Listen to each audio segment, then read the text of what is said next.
you're passionate about transforming retail operations and improving performance, plus you're accountable for key change projects and programs in your company, then you're in the right place. Welcome to the Retail Transformation Show with me, Oliver Banks.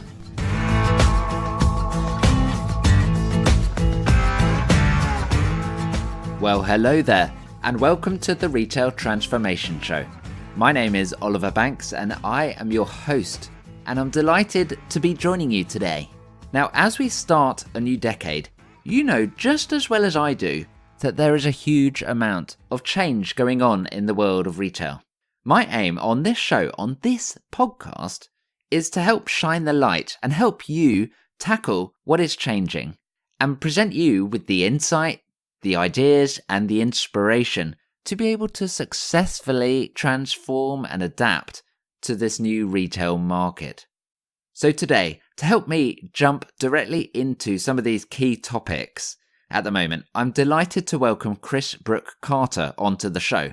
Chris is the Managing Director and Senior Vice President of Retail Week and the World Retail Congress, both part of Essential plc.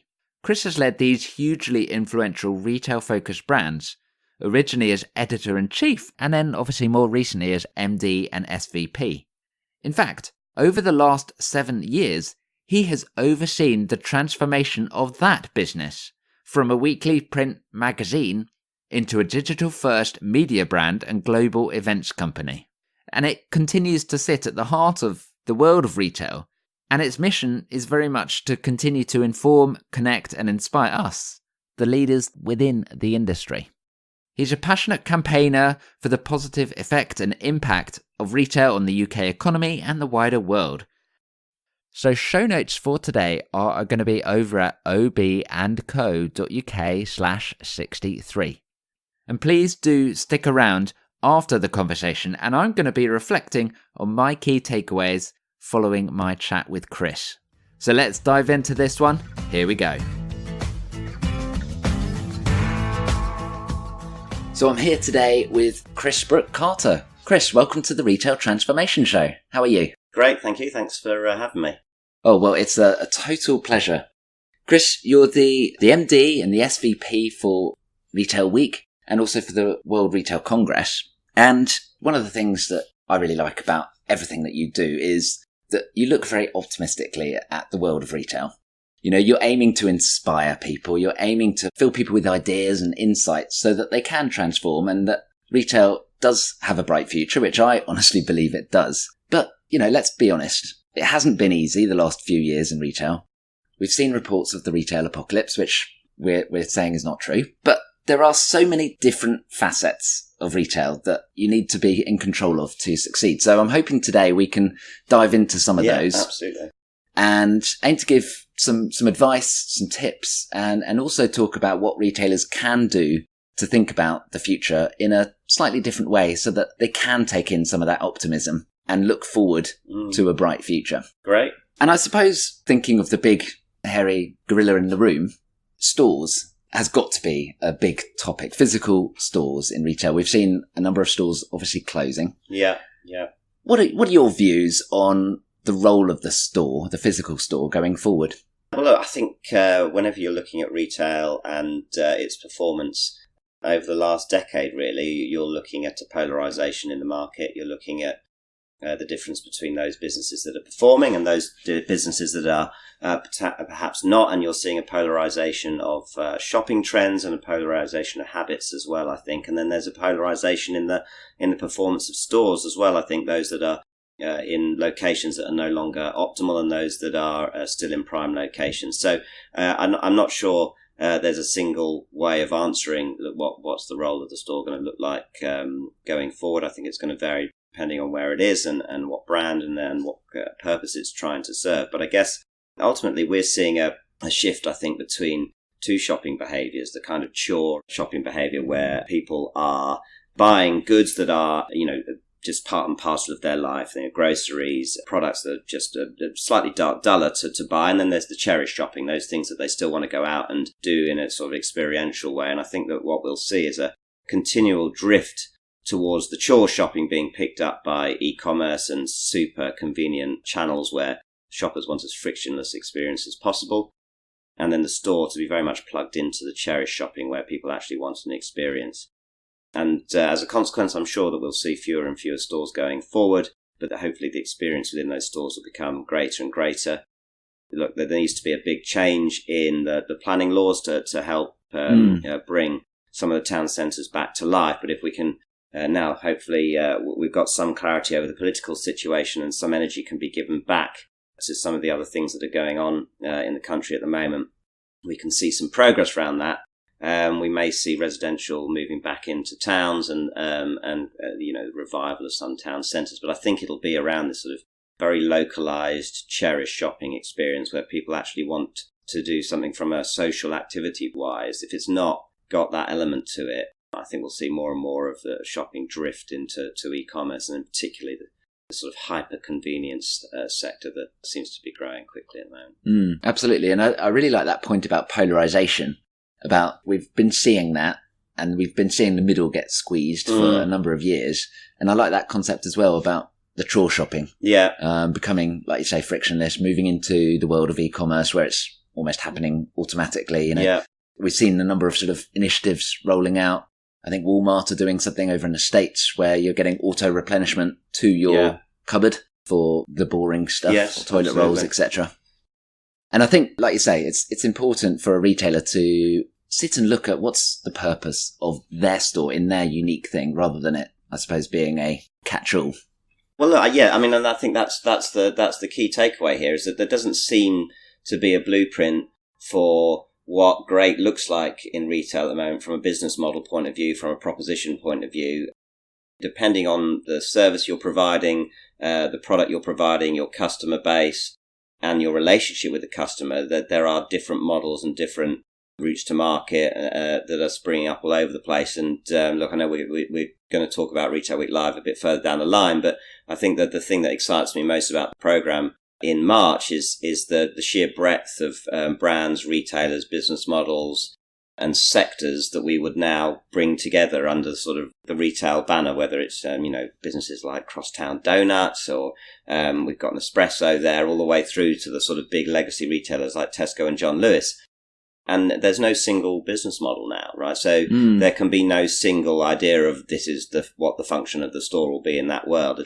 I think people are going to have to really ensure that they truly understand their relationship with the customer, what their relevance is to that customer, and then utilize any store estate and actually any channel that they've got in terms of their go-to-market strategy and make sure it's aligned to that purpose. And I think when you look at the DNA of the businesses that have struggled in the last few years, and you put aside the things like those that have been laden with debt or just simply got obsolete models, the thing that sort of ties them all together is that loss of relevance to their customer, not really understanding why they exist in the world anymore. And you look at the businesses, I think, that are continuing to thrive. They have a real true sense of their own identity, a real true sense of how they serve their customers, and then are really leveraging very, very hard every single channel to do that one specific thing. Yes, so it all feeds in, and they can really take that purpose and bring it to life. Yeah. That's fascinating. So just going back to your point about there is no one set answer, I think if we were to rewind the clock, maybe 10, 15 years, almost before e-com became such a beast that it is today, I think we probably would have said that there was almost a more ideal retail model. Yeah. Would you agree? Yeah, no, I think so. And why is that as well? Why have we shifted away from there being no ideal model? I think a couple of reasons. I think that the complexity of the world that we now operate in has obviously just gone through the roof, and therefore the choice available to a business owner about how it conducts itself is just exploded.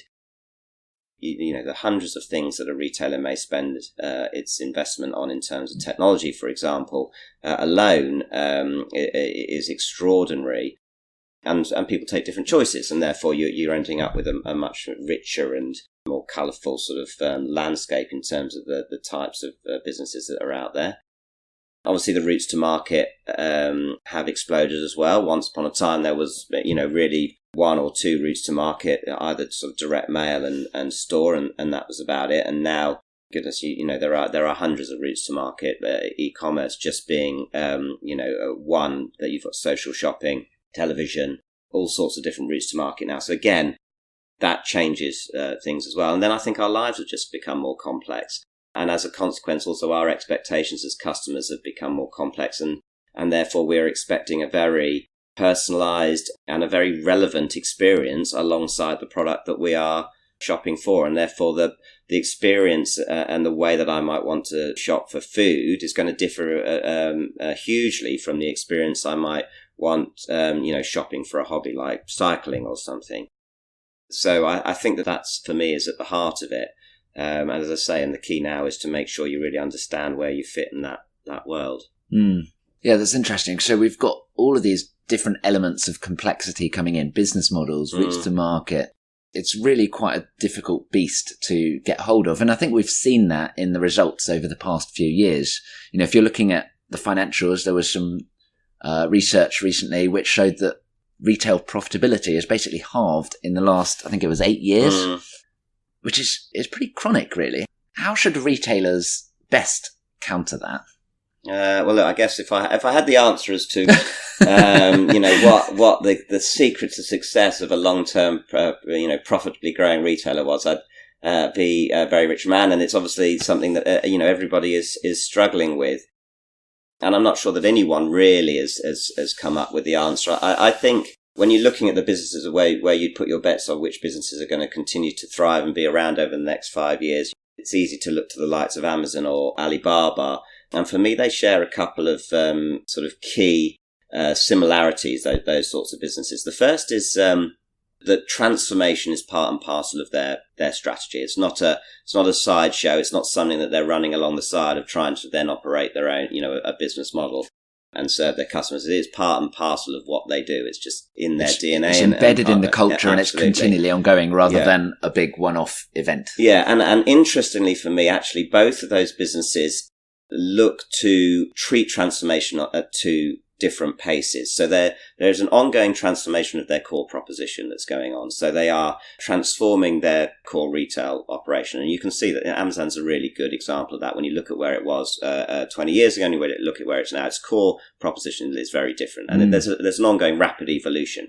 And then actually around that, they are doing a very good job of launching much more radical, revolutionary services around that. So there's a kind of two-pace thing going on within Amazon, and I think that is a critical lesson for everyone. I'm trying to understand how to drive pace in their businesses. Rapid evolution of the core model, but actually you need to be looking outside of that core to launch potentially adjacent business services or ones that may end up cannibalizing the core as well. So, you start looking at things like Prime, the video services, the music streaming, Amazon, the advertising business on there. Those are businesses that they've launched around the core. The second thing for me around those businesses is the very flat operating structure that they have compared to a traditional retail model, which is very top-down and very hierarchical, and where the power all sat with the CFO and the CEO only. And when you look at the businesses that are moving really fast, I think they have a flat operating model. They've really empowered their teams to take decisions. They're not afraid of failure. In fact, it's encouraged. And when they do fail, they move on very quickly to the next thing. And decision making is much more local and sits within the business. So they're able to move very, very quickly.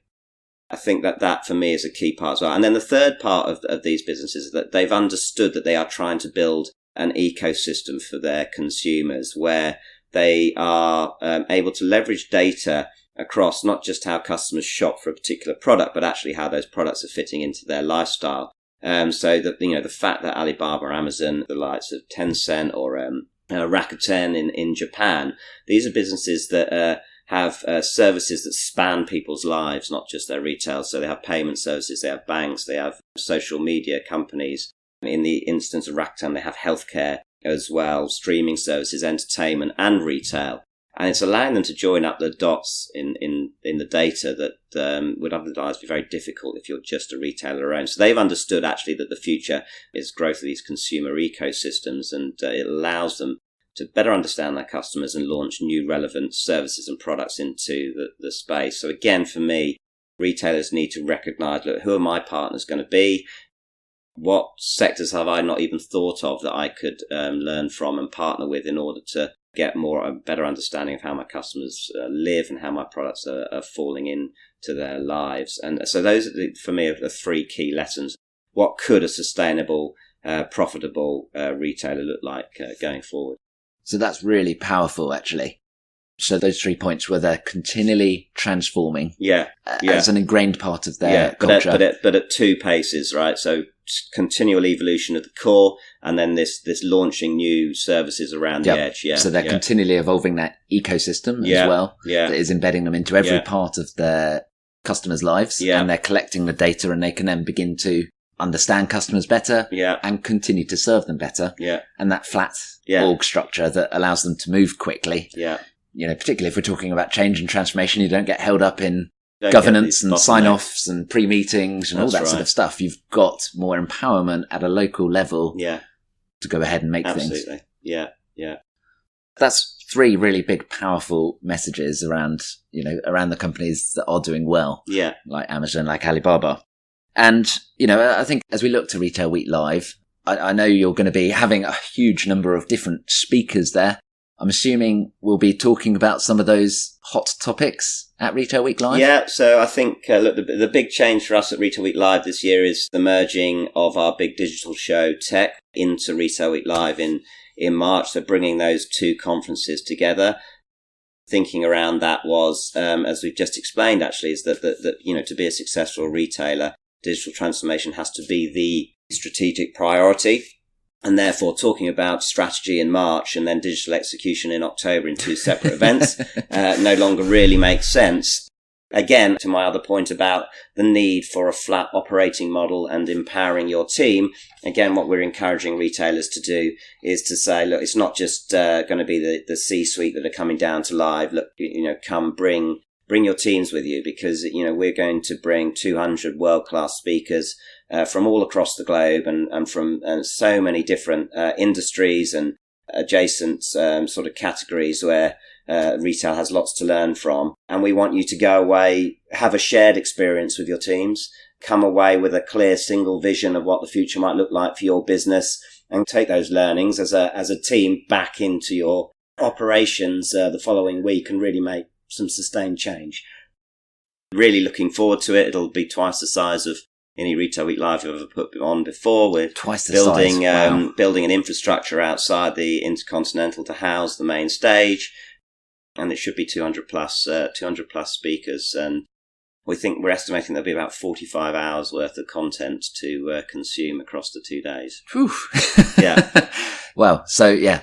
You want that team almost to be able to Absolutely, spread out and really, particularly if you're right. thinking about an ecosystem that touches so many different parts of your customers' lives, you want to be able to make sure you That's right. consume There's so as much of content that's going to be relevant that you'll need 5, 6, 7, 8, 9, 10 people just to make sure you've picked it all up and got the maximum value out of being there for 2 days, hopefully.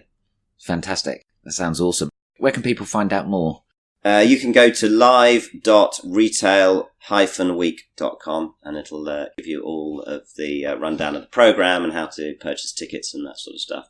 Super. And I'm very pleased to let all of our lovely listeners know that they can get a sneaky 15% discount as well by listening to the show. So if you go to live.retail-week.com, then you can pick up your tickets, and remember to use the discount code RTS15. That's RTS for Retail Transformation Show 15, and you get yourself 15% off 1 ticket or 10 tickets or however many tickets you need to buy for your team. Right. So that's brilliant. So one of the other big trends that we're seeing in retail and in the entire world right now is all around sustainability and how we can think about the future. And I know this is going to be a big part of Retail Week Live as well. What are your thoughts on sustainability and how that plays into retail, how that plays into the world of squeezed profitability and so on? My view is that this isn't about profitability. This is simply the right thing to do. I think we're seeing a big move globally, actually, within global businesses in a recognition that shareholders and shareholder return is no longer the single driving force of what a good business needs to look like these days. There are other stakeholders that businesses need to look after, including their staff, but also the communities and the environments that they operate in. And sustainability is clearly a very big card to play in that world. And I think when you look at the initiatives that some of the retailers are undertaking at the moment, I'm thinking the likes of Sainsbury's have recently launched a big CSR initiative, and Farfetch. Iceland is another one. I don't think that these are being done out of a drive for profitability. In fact, in many cases, are probably costing retailers money if they were to really get under the skin of them. But look, it just is the right thing to do. At some point, I think consumers are going to catch up. It's my opinion that we're not there yet. I think that you and I spend a lot of time in London, and the danger is that you get caught in a sort of bubble here in London where you're seeing trends develop early. Once I think sometimes when you move out of our bubble here in the rest of the country, I think sustainability isn't top of the list of priorities for a lot of people. It's cost and price is still really important for people, and value for money is really important. And I 100% agree with you. Rightly so. This is not something that's going to be led by the consumer, I don't think, at the moment. I think it's going to be led by the leadership of the industry.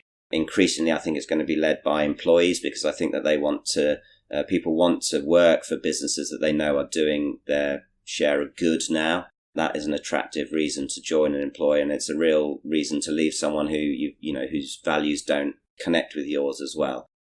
So I think those are going to be the drivers that we're going to see. But there are obviously pockets of businesses and brands who are doing a great job of creating businesses that are really lean hard into it. I'm thinking of Patagonia, Veja, Allbirds.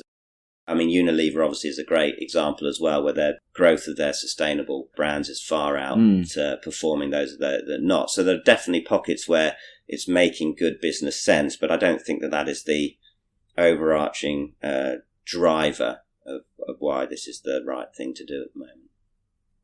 Sure. So I just want to touch on one of the big points that you made there, which was it's not all about shareholder value, so to speak. And what would you say to, a retail leader that perhaps is getting ready to update the city, or understanding the performance, ready for their boss to update the city? What would you say to them? Because they very much look at financial performance as still being very key, and sustainability is perhaps a nice thing to do, but it does cost money. There are some sacrifices to make if you're wanting to go for more recycled packaging or whatever. Those things cost money at the moment. What would you say? What's the advice? Look, I think that we've got to start making steps in this direction anyway. Secondly, this has become more and more of a big media topic. I don't think that you can afford to pay lip service to sustainability anymore. The media is going to pick up on those brands that are falling foul of what they believe is best practice pretty fast. And actually, a lot of the big shareholder groups and funds are in the spotlight as well. And they are only going to want to invest in businesses that are demonstrating a roadmap towards a more sustainable future as well. So I think there are lots of financial drivers as well behind this, and there's a lot of pressure. The World Retail Congress, which is another show that we run in April, and it's in Rome next year. One of the keynotes is Paul Polman, the ex-CEO of Unilever, is calling for hero CEOs. He wants to create a group of chief executives around the world who are really committed to driving change in this space, and recognizing that business has a obligation to do good. It would be a very short-term view of any leader of a business at the moment to ignore this issue just to eke out a few extra percentage points on its on its results and its share price. And particularly as we start to see consumers request it, and as you say, start to see the employees, the actual staff members want to work for a good company that is looking after our world for the future. So that's really interesting. So final question, just before we wrap up, Chris. We're at the dawn of 2020. What are you looking forward to this year? And also for the 2020s, the new decade, what's most exciting you about retail? Well, I'd love some political stability. That would be great. I don't know whether we're going to get that now. But, I think we're all desperate for some sense of stability in the political landscape. I don't think we're ever going to get that again in the sort of economic and social and cultural landscapes now. I think change and evolution in those spaces is pretty much a given now. But yes, some sort of stability next year would be great, just so we can get back to actually planning the future rather than sort of holding our breath and waiting to see what's going to happen around Brexit. I'm looking forward very much to the shows that we're running. I think there are plenty of pockets of excellence and exciting brands and businesses doing some amazing stuff all around the world. And it's a real privilege to work in the business that I do because we get to meet these businesses and brands every day. So I genuinely do see the incredible innovation and hard work and inspiration that is continuing to be the sort of defining characteristic of retail and consumer products businesses all around the world, and it continues to be a very inspirational place to work. So yeah, I'm very much looking forward to the 2020s. I think yes, we'll see lots of change ongoing, but it's so fast paced and there's so much great stuff going on, so many great new businesses arriving on the scene, giving us new ideas and new ways of working, that it should be a good 10 years, I think, ahead. Absolutely. And as they say, change is the only constant. Indeed. So it's exciting times. Chris, thank you so much for joining me on the Retail Transformation Show. My pleasure. Thank you very much for having me. So that was my conversation with Chris Brook Carter. We dived into lots of different topics, all things that really you must know about modern retail and how to be successful today.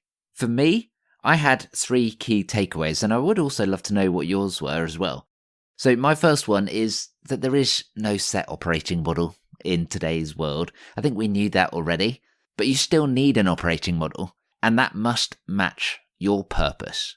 In fact, it makes me think back to episode 26 of this podcast, which is all about defining your operating model to match your purpose. My second key takeaway were those 3 common DNA traits of successful retailers like Amazon, like Alibaba, and so on. Just to refresh your memory, those were that they are continually transforming, both ongoing transformation and improvement, as well as major change that is perhaps looking at a new market or a new proposition or a new opportunity. Next, they have a flat org structure that empowers their staff and gets things done quickly. And finally, they design their business with an ecosystem mindset to really learn more about their customers and help their customers do more. And my third key takeaway is that sustainability is not a choice. Sustainability is not a choice.